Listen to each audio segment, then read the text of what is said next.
guys, it's Kiana Lewis here, and I'm a student at Liberty University, and this video is based on professional counseling skills and their techniques.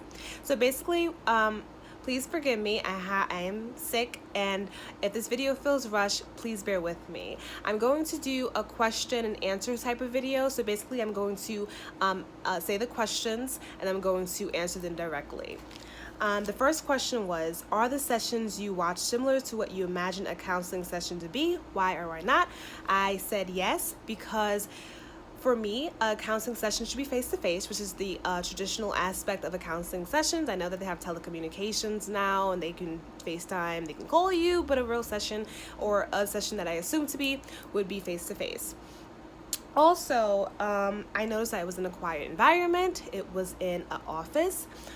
It was in a spacious office as that. And also, the counselors was doing active listening, reflective feelings, and showing emotion. So that's what I noticed that the counselors was doing. And for my aspect, as I would assume that a counselor would do with every client.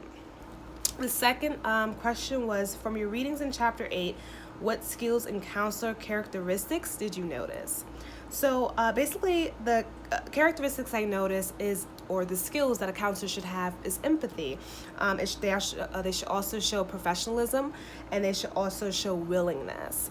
Empathy towards and willingness is basically goes hand to hand, because you want the client to feel as comfortable as possible, and that you're paying attention, and that you're actively listening, as I said before, and that you're really involved in what they're talking about. You don't want to force the patient to speak, and this is one of the reasons why I found the silence approach is a good approach to use during with the client, because some clients feel uncomfortable and sometimes they don't want to talk about their stuff. But when you use a silence approach, it makes the client want to talk more, make them feel comfortable, and make them want to have a conversation, because you want to listen to them and want to make sure that they're number one in the priority that they're in.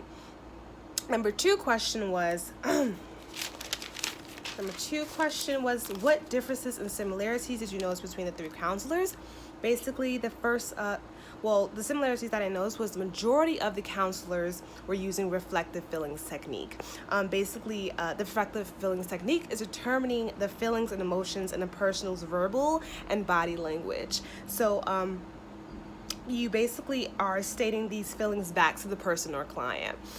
So whatever the client says to you, you're going to reflect their feelings and state their feelings right back to them, so they can know, is this how you're feeling? So you're saying that this is that, and you're saying this is that, so they can know that this is how they're feeling, and if they're very sure that this is how they're feeling. That's one of the ways to approach the situation as a good candidate for a counselor.